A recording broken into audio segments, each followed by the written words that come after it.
Assalamualaikum warahmatullahi wabarakatuh. Bismillahirrahmanirrahim. Alhamdulillahirabbil alamin. Wassalatu wassalamu ala nabiyil mursalin wa ala alihi wa sahbihi ajma'in. La haula wa la quwwata illa billahil azim. Wa subhanaka la ilma lana illa ma 'allamtana innaka antal alimul hakim. Rabbi shrah li sadri فيسر لي أمري واحلل عقدة من لساني يفقهوا قولي ربنا زدنا علما وارزقنا فهما واجعلنا من الصالحين آمين. Dan muhterami para ahli, para ulama, para masyayikh, para asatidz serta jawab dulu di bawah tangan yang sangat batas dan menjadi dalam diri yang tidak saja disebut oleh Allah Subhanahu wa taala karena terkabul alhamdulillah rabbil alamin. Salawat wa salam yang terakhir kepada baginda Nabi Muhammad sallallahu alaihi wasallam. Allahumma shalli ala Muhammad. Mudah-mudahan antara saja oleh sahabat ulama amin amin ya rabbal alamin. Para setia Dewan Guru melanjutkan pengajian rutin kitab Salah Bagi. Oke, hadis nomor 15.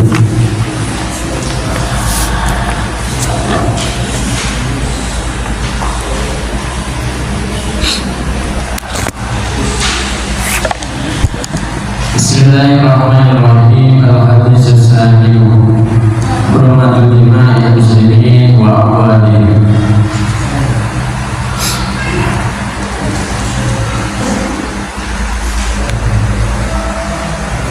Halaman 28. Bismillahirrahmanirrahim. Al-hadis as-sani, hadis yang nomor 20. Hurmatul dima'i muslimin, kemuliaan dima'i muslimin dengan banyak-banyak orang Islam, wa awalihim dan banyak-banyak harta muslimin.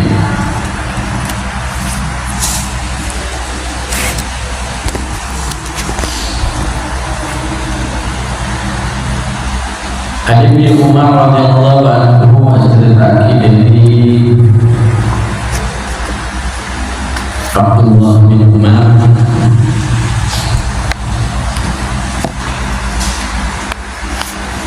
radhiyallahu anhu kepada Allah sallallahu taala menjadikan mana sahabat Abdullah bin Umar anna Rasulullah sallallahu alaihi wasallam sahuna Rasulullah sallallahu taala alaihi wa alihi wasallam qala ataku basira Rasulullah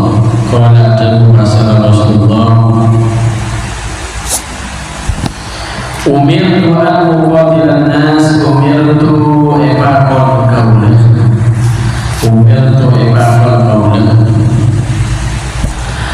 an uqatilan nas dan waktu amrani manusia aku tidak dapat merani kaulah anak sedekah manusia hatta yashhadu sampai nyaksai kepinas hatta yashhadu sampai nyaksai pasaran nas alla ilaha illallah dekat la ilaha satu panggilan panika mawujud illallah kecuali Allah wa anna Muhammadan dan sa'uduna fasira Nabi Muhammad Rasulullah panika utusnya Allah wa yuqimu salata wa yuqimu balaksanaaki pasaran nas as-salata dan as-salat wa yu'tu zakata wa yu'tu apare nekani basaran zakat dan zakat. Wa idza fa'alu maka nalikana ngalakoni basaran nas.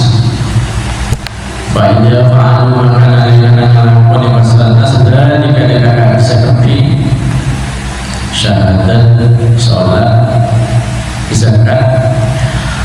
Asomu mini asomu maka aksa pasaran nas. Asomu maka aksa pasaran nas mini dari kaulan. Arasa dima'ahu dekat banyak-banyak dengan nas.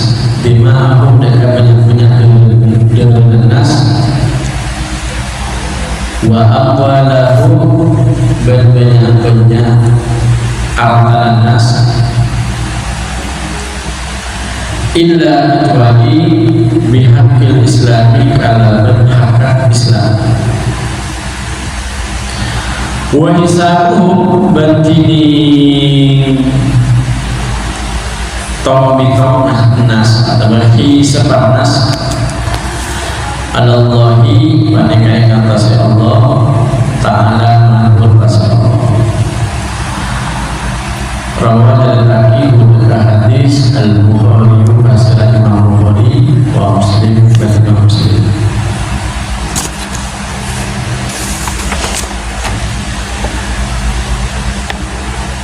Jadi pertama hadis nikah menjelaskan betapa harga dirinya orang Islam dan segenap harta-hartanya ini dijamin oleh Rasulullah SAW. Hadis ini penting dan perlu dikaji dengan mendalam. Artinya apa? Kita tidak boleh hanya membaca dohirnya lafaz ini, dohirnya lafaznya hadis atau dohirnya hadis.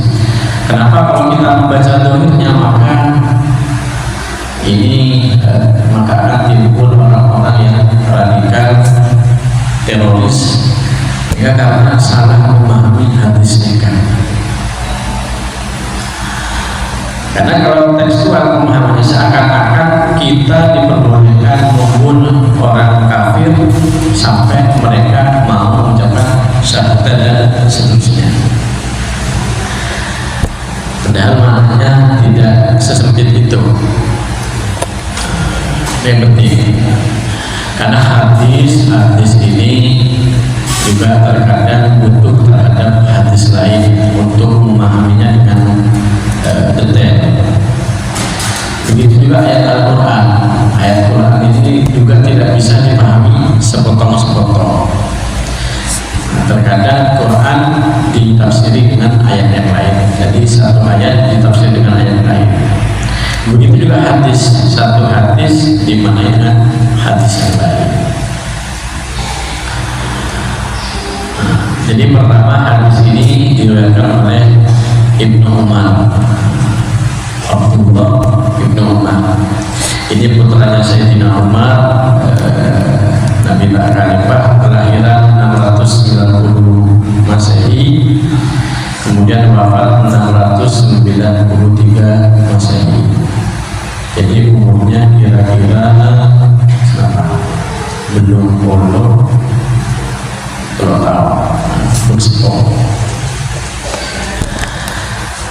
Nah, sahabat Umar, Abdullah bin Umar ini termasuk sahabat yang memang kecil masuk Islam karena masuk Islam bersama ayahnya Sayyidina Umar.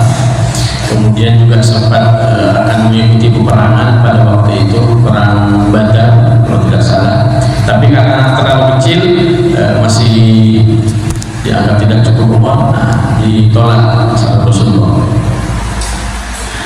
Nah, sahabat Ibnu Umar, Abdullah Ibnu Umar ini termasuk juga para sahabat sebenarnya riwayat tadi hadis.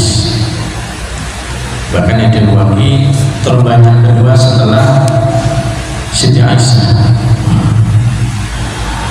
Karena memang hidup bersama Rasulullah mulai dari ini, kemudian sampai setelah Rasulullah wafat pun umurnya masih panjang, dari kisaran 83 tahun umurnya. Mendapat julukan juga Shahibul Lail, dijulukan Shahibul Lail. Kenapa dijulukan Shahibul Lail? Karena sahabat Abdullah ini selalu mengisi malam-malamnya dengan sholat tahajud, sholat sunnah. Maka digelar Shahibul Lail, seanti malam. Bahkan saking khusyuk ketika dia pernah sholat sampai pingsan. Dari yang saking meresapi bedanya Al-Quran, wailul lil mutaffifin dan seterusnya. Jadi saking mudah Nabi-nya sampai beliau pingsan. Ketika sahabat Abdullah itu termasuk sahabat yang luar biasa. Di samping banyak mengenal hadis, juga kehidupannya sangat nambah, dihormati oleh sahabat-sahabat yang lain. Dikasih pertama. Kemudian yang kedua, kita kembali terhadap konteks hadis ini. Pertama, umir doa qatilan nas. Yang pertama, bahwa di sini ada kata-kata qatala,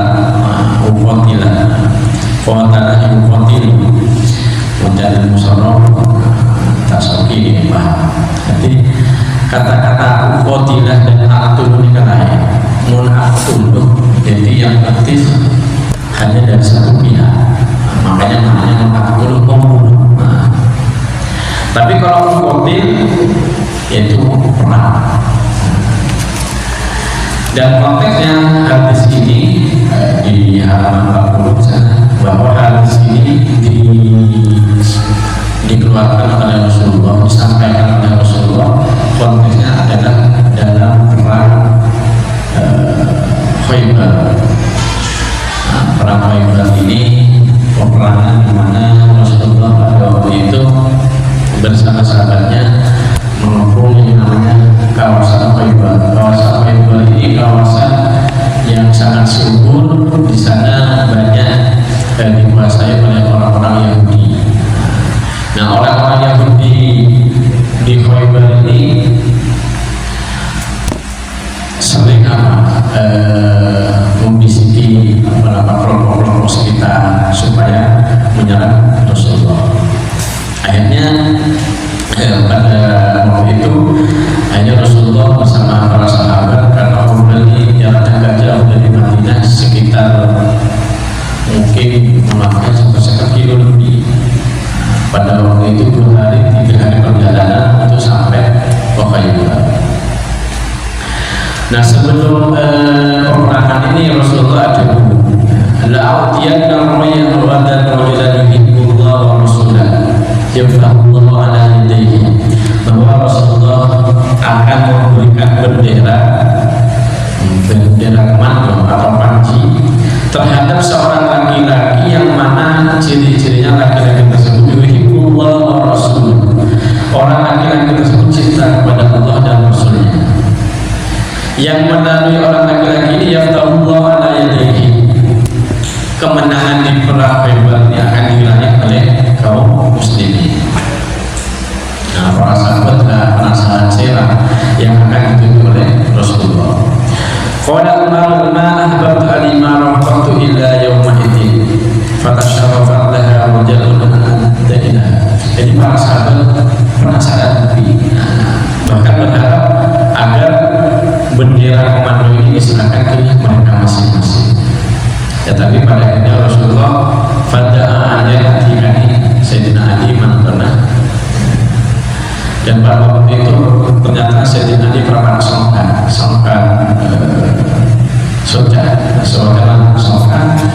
ternyata Rasulullah pun paksa hadir kepentingan mulai beberapa lagi telah bicara Rasulullah sama Rasulullah Isra, yaitu langsung berseketika. Dan akhirnya akhirnya bendera komando ini diberikan kepada Sayyidina Ali. Akhirnya Rasulullah ajabu idhab faqatil hatta yaftarullah ala yadayka wa la tantafid. Pun silakan berangkat perangi orang-orang Yahudi di Khaybar, kemudian sampai taklukkan mereka, wala tantafid, jangan berbalik, jatuhnya aja. Faqala ya Rasulullah ala ma uqatilan nas. Maka marah Sayyidina Ali, ala ma uqatilan nas, kenapa kita harus memerangi orang-orang musyrik pada waktu itu? Maka keluarlah hadis ini bahwa saya diperintah oleh Allah untuk memerangi manusia sampai orang tersebut bersaksi kepada Allah dan seterusnya.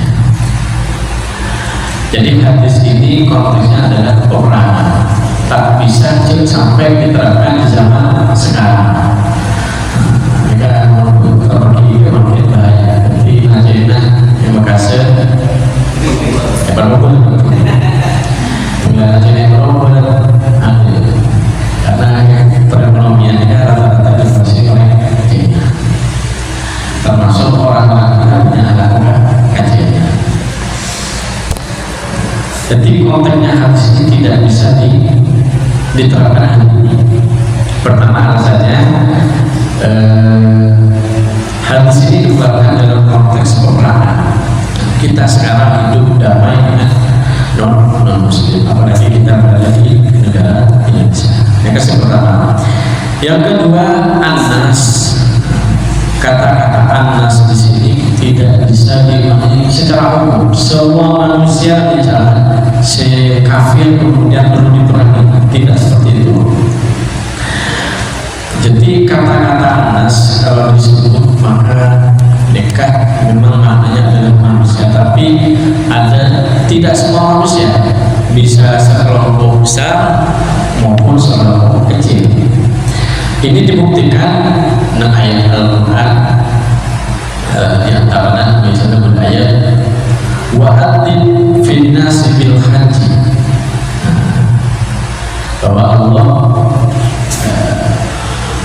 mana tekstualnya Allah mengizinkan terhadap manusia untuk naik haji. Nah ini kalau dimana secara umum maka termasuk orang kafir boleh naik haji. Tidak bisa. Padahal konteksnya di sini kata-kata nas hanya khusus terhadap orang muslim. Jadi saya bisa naik haji, si andi kewajiban naik haji hanya orang-orang muslim. Ini yang pertama. Kemudian pada ayat lain, wa yukallimun nasa fil mahdi wa ahla wa minas sholihin. Wa yukallimun nas mengajak berdialog kepada manusia fil mahdi ketika masih dalam buaya, dalam kandungan, wa ahla dan ketika sudah dewasa, wa minas sholihin dan mereka adalah sebagian dari orang-orang soleh. Nah kata-kata Anas di sini ternyata tidak bersifat umum. Konteksnya ayat ini adalah berbicara kepada Siti Maryam tentang kelahiran Nabi Isa. Jadi manusia membicarakan Abu Dhabi terhadap Nabi Maryam, Siti Maryam terhadap Nabi Isa. Jadi kata-kata Anas tidak bersifat umum. Kemudian ada yang lain, amyah sudun nas alama atahumullah min fadlih, bahwa mereka orang-orang kafir, mereka yang sudun nas, mereka dengki terhadap manusia. Alama atahumullah, terhadap apa-apa yang telah dibawakan terhadap nas ini, yang mana datangnya dari Allah, min fadlih, yang mana semua adalah anugerah dari Allah. Nah kata-kata atas di sini tidak bisa dimaknai secara umum. manusia secara umum, tetapi maksudnya hadis adalah kanjeng Nabi Muhammad. Jadi Allah menyampaikan beberapa hal, mewahyukan agama Islam melalui anas mereka Nabi Muhammad, yang mana kemudian orang-orang kafir, orang-orang musyrik mereka yasud atau hasud, dengki dan lain sebagainya. Jadi mereka alasan dua. Jadi konteksnya kalau kembali terhadap hadis ini, konteksnya adalah kita Rasulullah pada waktu itu diperintahkan untuk memerangi manusia, yang mana maksudnya manusia adalah orang-orang musyrik yang pertama. Yang kedua adalah orang musyrik yang memerangi orang Islam. Jadi tak sekali orang kafir diperangi oleh Rasulullah. Dan ini kalau kita baca sejarah tidak bahwa konteksnya takut, konteksnya ada perang, tidak semena-mena untuk mereka pasti pakai. Artinya kisah bahwa bagaimana Rasulullah menyayangi orang-orang Yahudi, orang Yahudi menarik mereka yang paling kepada Rasulullah. Kemudian banyak, termasuk ketika perang Badar, dan banyak tawanan-tawanan Badar ketika orang Islam menang dekat kaum kafirin pada waktu itu, maka orang-orang tawanan ini pakai tetap mereka diajak berbina, termasuk diminta untuk membayar pajak kalau mampu, kalau tidak mereka bisa dibebaskan dengan cara apa? Mengajari orang-orang Islam dengan baca tulis. Jadi mereka tidak serta-merta dibunuh. Yang penting karena takut memahami hadis hanya memahami hadis secara testimoni. Mereka bahaya yang terjadi adalah seperti teroris, kelompok radikal. Jadi sekali lagi konteksnya hadis ini berkaitan dengan peperangan, kemudian orang-orang musyrik yang tentunya memerangi orang Islam. Ini kan diperkuat dengan ayat lain. Allah di dalam Al-Quran, wa qatilu fi sabilillahi alladziina yuqatilunakum wa la ta'tadu innallaha la yuhibbul mu'tadin. Wa qatilu meranati bika fi sabilillah, ini lebih Allah. Siapa yang diperangi? Alladzina yuqatilunakum, orang-orang yang memerangi kalian. Jadi penimpas orang kafir, orang tak ada iman, kemudian diperangi tidak. Orang-orang kafir yang mengajak perang duluan. Ini apa ya? Jadi kita hari ini tidak bisa, kecuali mereka yang terlebih dahulu. Mungkin kalau hari ini Israel dan Palestina mungkin bisa masuk dalam ayat ini. Alladzina yuqatilunakum wa la ta'tadu innallaha la yuhibbul mu'tadin, bahwa jangan sampai melewati batas karena Allah tidak senang terhadap orang-orang yang melampaui batas. Jadi konteksnya adalah peperangan. Kemudian selanjutnya bahwa jaminannya adalah mereka diperangi sampai mau mereka pertama syahadat, bersaksi bahwa la ilaha illallah wa anna muhammadar rasulullah. Kemudian yang kedua melaksanakan sholat, dan yang ketiga membayar zakat. Nah, ini hadis juga perlu dilengkapi dengan hadis sebelumnya. Maupun karena hadis nikah tak melihat hadis yang lain, seakan-akan rukun Islam pun berbeda telur. Ya katakan telur. Syahadat, melaksanakan sholat, binana, membayar zakat. Tidak ada ketaatan puasa, tidak ada niat haji. Maupun baca hadis nikah, berarti rukun Islam berbeda telur. Ini bahaya. Maka kita dalam memahami hadis perlu dibandingkan dengan hadis yang lain.